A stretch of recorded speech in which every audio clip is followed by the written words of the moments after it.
Good morning, ma'am. Good morning, sir. My name is Karen Torres. I'm 39 years old, single. I have one brother and two sisters, and I'm the eldest child in the family.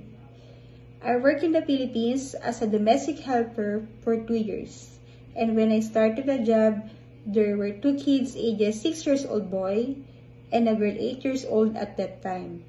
Since both of them are going to school, I need to wake up early in the morning to prepare their breakfast, to help them take a bath, wear uniform, and to put socks on shoes. I carry their bags and bring them to the school bus. I fetch them again from school bus at reasonable time.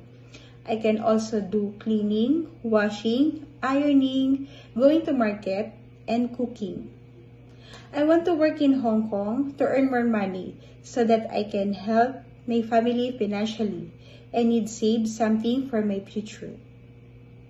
Ma'am, sir, I hope you will hire me. I need this job. I'm hardworking. And I'm willing to learn how to cook your dishes.